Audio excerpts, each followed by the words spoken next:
Tennessee LSU. That's pretty good matchup, pretty good history. Maybe not a rival, but pretty nice series. And that's what we'll see on Saturday. He's Josh Ward of the Sports Animal. You can hear him noon to 3. He is simply fantastic at Josh_Ward on Twitter.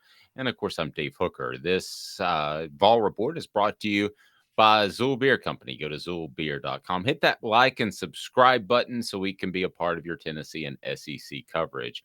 And Josh, how are you, sir? I'm good.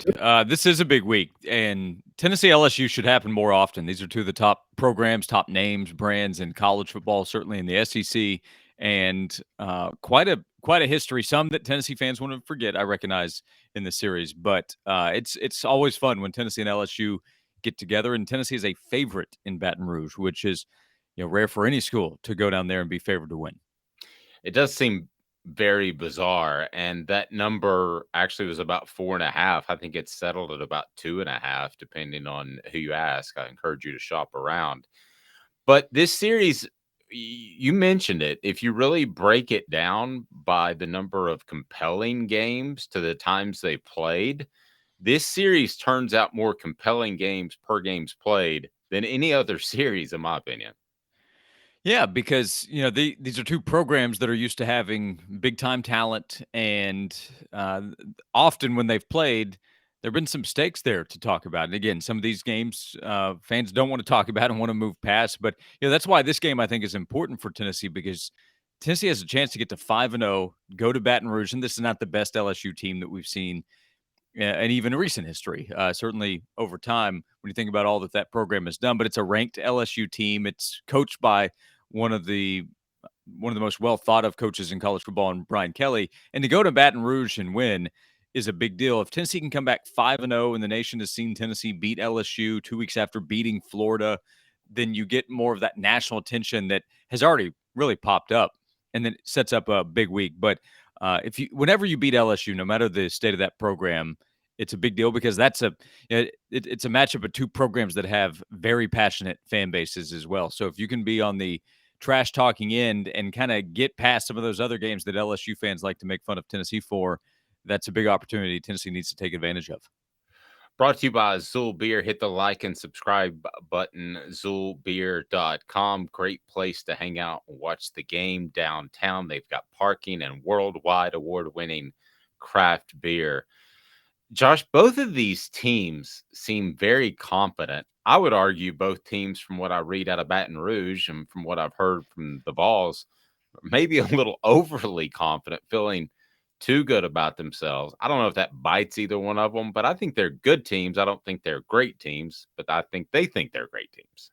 Yeah, they both should be confident. LSU is a team that has not played perfect football by any means, and had a number of ugly mistakes in that Florida State game, and still almost won, and probably came out of that game thinking we should have won. We were better, and took care of business against Mississippi State, which is a pretty good team, and then was able to erase a 17-0 deficit against Auburn. So I think that should create confidence that, hey, we can still do some things here. We're 4-1 now in the top 25. Let's build on this, and probably motivated by knowing that Tennessee is a top 10 team favored to beat them when LSU thinks they're better. On the flip side, I do think Tennessee is better. So the Vols should have plenty of confidence going down, having beaten Florida and risen to the top 10. And they have a quarterback who is one of the best players at his position in the country, and a lot of guys with experience, like Amari Thomas on the defensive line. He is a player that came in highly touted. He's developed over the last few years, made a big play, several important plays, but a huge play in forcing that turnover against Florida.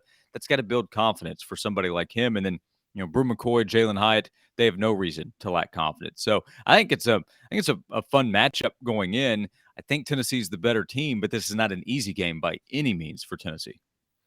Doesn't it feel like the Florida week that you go into it thinking Tennessee should win, but you're also kind of waiting for them to perhaps stumble at some point? It feels very similar. Mobile quarterback, just in a lot of different ways, comparable talent. Just a lot of different ways that I think that this week feels like Florida week. Well, in some ways, a difference would be going down there, and I know it's an early kickoff, but that still is not easy. Playing in Baton Rouge, they've sold the game out. It's going to be a lively crowd. They'll just crack those cans open a little bit earlier in the day, there, Dave, to get ready for this one. So not the same as an 8 p.m. kickoff, but I think the crowd will be ready for Tennessee. Jaden Daniels, excuse me, is a player that he has a good amount of experience in college football with his time at Arizona State. He is a talented player. The passing game was a mess last week against Auburn, but there's another comparison against Florida. It was a mess for Anthony Richardson entering Knoxville, and then he just threw it all over the place. So I'm sure LSU is thinking, hey, if Florida could throw the ball, why can't we throw the ball? And Daniel should have confidence when we come back to that word. So I see this as a tougher game. Like my confidence that Tennessee wins this game is not nearly as high as it was for Tennessee against Florida, even knowing the history in that series. So Tennessee better be ready. My guess is, though, 2 weeks to get ready, having Hendon Hooker on their side. And I think some areas where they can still win matchups and just be better uh, point point for point against what LSU is able to do offensively, then Tennessee's favored and should be and should win the game. But it needs to take care of business because LSU, I know that if Tennessee gets up, it should be easier for Tennessee to keep it moving compared to like Auburn when they were up 17-0. But you're a stall drive or two away from LSU thinking, hey, we've got him here. So Tennessee has to be ready for 60 minutes in this one. Josh, you talk about cracking them open.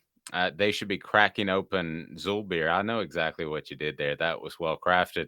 Zulbeer.com, and they're got all kinds of fantastic flavors you have enjoyed. Yeah, my line was not crafted as well as the paper crowns. I would argue with that. Rhymes like dimes, great IPA choices for you at Zool Beer. So love the variety. That is a big deal to me because everybody has a different beer taste, and they will cover it at Zool Beer. Yep, absolutely. So hit that like and subscribe button so we can be a part of your Tennessee coverage. Love visiting with Josh every week, brought to you by Zool Beer Company. And I go to ZoolBeer.com. Defensive backs on either side could determine this game. They made Auburn look like the 1980s 49ers. And by the same token, on the flip side, Tennessee's defensive backs have just played horrible to this point, and they're without Warren Burrell. Ultimately, this game could be determined by which bad set of defensive backs plays the best. Yeah, maybe. For LSU's defensive backs, I would say they at least have a good amount of experience. Like Brooks coming in as a transfer from Arkansas makes a play late in the game. There was good communication from the coaches to Brooks on what to watch for with what Auburn was running. On the flip side, Tennessee's probably going to be better than that, right? So when you point out Auburn's quarterback in that offense and what they're able to do to start things out, Tennessee's much better, not even comparable, I would say, in terms of what Hendon Hooker can do within the offense. But they have played a good amount, not together though. So I still wonder the first half of the season communication, is that something that they're working on? As they had some busted coverage last week, and part of that has to be, hey, we haven't played that much together as we've come from different schools to help out. On Tennessee side, I don't know. Let's see because. I So like I don't know is the nicest way you can say it. yeah, they have to be better, right? And Tennessee's linebackers will probably be challenged in coverage as well with what LSU wants to do. But Kamal Hadden is a player that can make plays, has a ton of confidence. When we talk about cornerbacks having to move on from the last play, I don't think his mindset is affected negatively by issues they had against Florida. Just needs to perform better, and coverage, tackling has to be better. That goes back to the safety position, and we've just seen mistakes that have led to big plays for the opponent, both against Pitt and Florida, both the run game and in the passing game. Honestly, when we're talking about taking the right angles from that safety position and making tackles and keeping a 10 to 15 yard play from turning into a 25 plus yard play. So there are a number of things, and LSU's passing game it was non-existent against Auburn. Couldn't even get to 100 yards. And you look at the wide receivers and you think, okay, what's going on here? Because I think they're pretty talented. I'm confident that they're really talented. Kayshon Butte is in the top 32 of Todd McShay's update this week for the NFL draft. He's still projected as a mid first round pick, and he hasn't done anything this season. So I'm sure his mindset is, okay, this is the week. I'm going to go do something. I'm going to go put up 125 yards and get in the end zone a time or two. And Neighbors is probably thinking that, and Beck's thinking that. So don't look at the stats and allow it to affect what you think about the talent of LSU. Tennessee's defensive backs need to be ready. That's probably the biggest benefit aside from health and getting guys rest is that they had last week and this week for Tim Banks and Willie Martinez to look at what went wrong in the secondary, look at film and get these guys ready. But you mentioned Warren Burrell's not coming back, and at the beginning of the season, the first couple of weeks, fans are wondering why is he still out there. Well, you may have had your answer. He's a senior who had started and played a lot of football, and it's up to other guys that are still trying to get more experience. Haddon, Christian Charles, to be able to make more plays. I can't tell you the number of times that I've heard a coach say that a team's quarterback has made bad decisions, has tried to force things in there, or at least maybe said that in close quarters, maybe not on the record. I can't recall in all my years of doing this uh, a coach saying he needs to be more aggressive downfield. Typically, quarterbacks want to force it downfield, but that's what Brian Kelly said about Jaden Daniels. It's just a Mhm. very odd commentary on his play to this point. You could see it during the game Yeah. that Brian Kelly wanted Daniels to take a shot. And, part of that has to be he's still new to the program, the offense, and there was the players only meeting this week where the quarterback and the receivers are getting together, and that has to come to trust. Now, what's helped is that Daniels has not made costly mistakes. Like if he's not trusting himself, I think that's what it is as much as his receivers.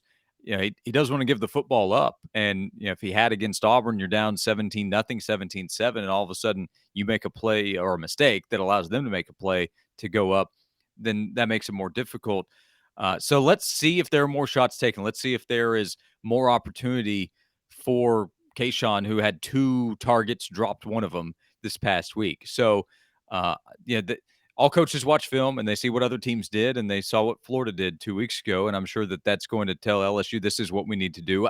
I don't know that Daniels plays all 4 quarters. He's a guy that runs a lot. Dealt with the knee issue last week that forced him out again. Had the issue against New Mexico the week before. So be prepared for Nussmeier, who's another quarterback that I think Brian Kelly wants to see be more aggressive. My guess is that LSU attempts to be more aggressive against Tennessee because they'll try to run the football and they have some talented backs. Their top guy at the beginning of the season is out, but having Emory come back, Kane who transferred in, they have some players that can run the ball. But I think they're probably going to look at it and say we need to throw the ball against Tennessee secondary and see if that can help with running. Aside from Daniels, who will run when things break down, but Tennessee needs to be prepared for an aggressive LSU offensive attack. Josh Ward's appearance, again, brought to you by Zool Beer Company. Go to zoolbeer.com. Great downtown location, easy parking, which we don't say downtown and easy parking a lot, but worldwide award winning craft beer is really the key. Josh, these players only meetings, wow, they can go south as quickly as they can go for the good. And I hear that. And if I'm a Tennessee fan, I'm excited they're having players only meetings because typically, in my experience, you go in with one problem and you come out with about 18. Well, maybe so. I typically don't know what to make of them because I think it's difficult to know. Well, one the reason why did they really have it? So here's how I look at it with this LSU situation. On the sideline, we've seen Kayshon Boutte be frustrated, and we Yes. just talked about Brian Kelly and his visible frustration. They won the game though against Auburn, so they went back to Baton Rouge with a win, so they're happier, right? And if the quarterback and the receivers are getting together, that means they recognize, hey, we need to hash things out. You don't need defensive backs there. You don't need the defensive coaching staff there. You don't need strength coach there. Like if imagine if you hear because after week one, Butte appeared frustrated in that Florida State game on the sideline, and Daniel's going over and talking to him, and then he has his Instagram or social media scrub. It's like, oh man, is he upset? Well, if you got a report that Daniels and Butte aren't talking to each other, that would for sure be bad, right? So I don't know. I don't know if it tells us one thing or another about the mindset. I don't know if it's going to help. If Daniels goes out there and throws a pick in the first quarter because he was more aggressive, and Kamal Hadden takes it back for 6. Well, it's great that they were communicating, but Tennessee got the points. So Yeah, often these things are figured out by the results. I think the fact that they're 4-1 and they move into the top 25, and Daniels is an older guy, I would think that that's a positive sign in terms of just where their communication is. But it's about results, and if Daniels isn't making any more plays in the pass game in the first 2 quarters of this game, then their mindset's probably not going to be that great. And if he's not, then Tennessee's probably going to be able to build a big lead because LSU needs to be ready to keep up with Tennessee. That's part of it too. They know that 80 yards passing is not going to get it done trying to beat Tennessee. Josh, I think if you look at this season and things that are possible, 10 wins would be possible, but probably more likely would be Hendon Hooker being invited to the Heisman ceremony. And listen, I know that these things aren't won in September, so I'm not getting ahead of myself. But just for the publicity of the program, if you can't compare and contrast, in your opinion, those two things, what it would mean for recruiting, which is ultimately where this program has to evolve quickly. Yeah, so I think the team success, if you can get to 10 wins, that would be massive because that is a big jump from last year. And I don't know that it makes a huge difference in Tennessee's 23 class, which is already in good shape. You just only have so many players that are left on the board trying to make a decision, but they're probably some unknown players, guys that open things up. They have coaches get fired or move on that aren't on the board right now. So it would help for 23. I think it would give a tremendous lift off if Tennessee's 10-2 this season and they're near the top of the SEC standings. I mean, I imagine that means Georgia wins the division. But if Tennessee's a 10-win team, top 15, let's say, in the country at the very least, probably top 10, then yeah, you're going to recruits for next year's class. Say, hey, we are in takeoff mode. Hop on board now, and you go ahead and get a jump start because the recruiting calendar is moved up. Hendon Hooker I think it would add more credibility to player development and what this coaching staff is selling in terms of how good this offense can be and the numbers that you can get if you come here and play.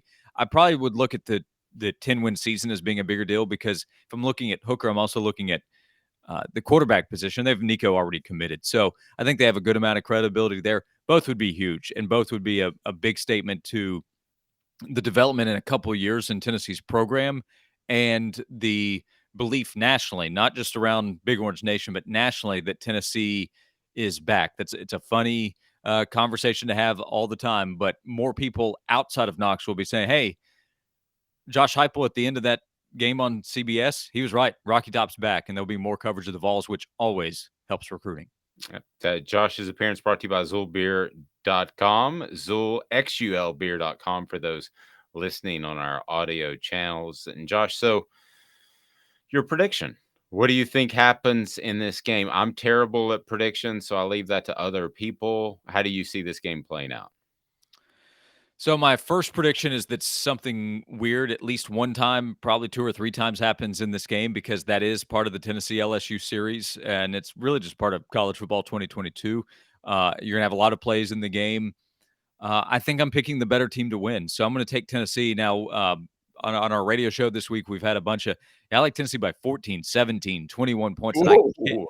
I cannot go there, Dave. Is it possible? Yeah, with Tennessee's offensive attack, it is, but Tennessee's defense also can make it harder to do that. So I see it somewhere in the 31-28 range. I think Tennessee, the line, I think makes a lot of sense. So my score is close to that as well. So put me down for that 31-28. But Tennessee a win on the road, and at some point in the game, Tennessee fans probably very worried. Another time in the game, fans maybe too optimistic, and in the end, it'll all even out in a Vols win. Boy, you're right on the number. Right on the number at 31-28, a 2.5 point spread. I think this ends up being not any sort of runaway, but a more comfortable victory. But like I said, I'm terrible at picking games. Definitely a weakness in my career for the past. Well, I've only been doing this for 5 or 6 years because I'm 38.